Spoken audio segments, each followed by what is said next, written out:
guys, Judy Fine here. In this video, I am going to take you through some very basic beginner skills in harmonizing. You don't need to know any music theory for this. Music theory is a great thing for all singers to know, but you don't need it for this video. In a previous Piano Basics for Singers video, I went over the notes of the keyboard and some other things. You should check that out. I'll put a link to it in the description, and I'll put it on the end card so you can just click on it at the end of this video. More importantly, if you really want to delve into the craft of harmonizing, you should head over to onlinewithjudyfine.com, go to the online courses page, and check out the chord book. I worked really hard to make the chord book as streamlined as possible and as easy as possible to grasp. It's only 6 lessons, and it teaches you very quickly how to make chords, how to make chord progressions, and how to do that in multiple keys. Why is it important to understand chords if you want to harmonize well? Because when you're harmonizing with other singers, you are creating chords together. So it'll make you a better harmonizer if you understand what's going on. So check that out. In the meantime, hopefully you have a keyboard. And if you do, you want to get yourself next to it or get it next to you, and then meet me back here.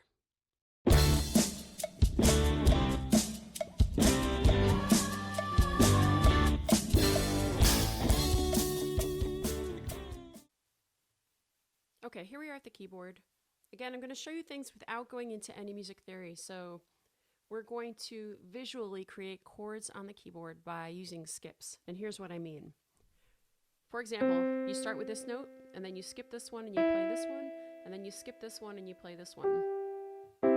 This is a major chord. It happens to be a C major chord. But even if you don't understand enough theory to be able to name it, you can hear these notes. So we're going to start with this, and I want you to sing each note. La, la, la. Okay?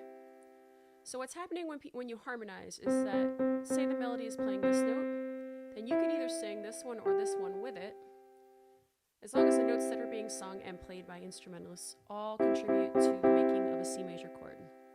That means even if the melody could go la, la, la, you could sing just this note the whole time. So this note, la, la, la, la, that would be good harmonizing. You know, whether or not you think it's beautiful or if it's any aesthetic ideal is up to you, but the idea is you're still singing notes in the same chord. So the biggest mistake that newbies make when they're trying to harmonize is they listen to the melody note and they try to find a third above it, which is what this is. And then as the melody goes on, they just keep singing the same distance above. But look what happens. Here, this note's in the C major chord, but this one's not. You would have to know to go up to the C. So just starting with a third above is an okay place to start, but you can't just mimic a melody at a third above, because eventually you'll be singing a note that doesn't fit the chord. And this is why something like the chord book is really important if you want to get good at this. But let's get back to what you can do to practice a little bit.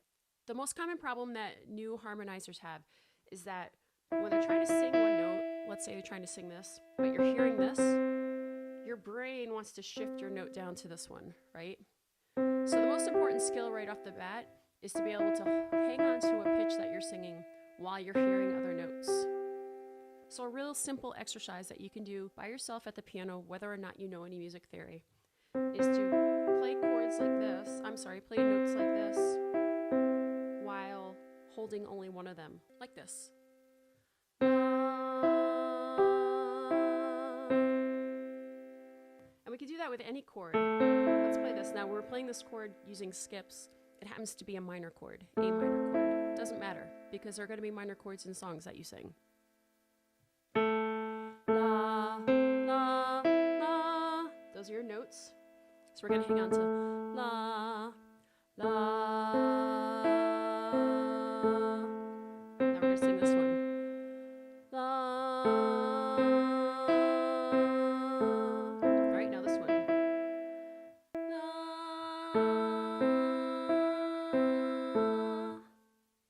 So what I recommend for you is to create your own chords using skips, whether or not you know what they are. Practice singing each individual note, and then practice holding one of them while you play the other ones. The only note I want to point out for you to not bother using is this note. So 3 black keys, right? Every group of 3 black keys. The white key on the right is a B. And if you use skips, you're going to get a weird diminished chord. Just trust me, it's not a good one for you to work with. But all the other ones, all the other white keys, you can use skips to work with those chords to practice harmonizing. So let me remind you what you're going to do.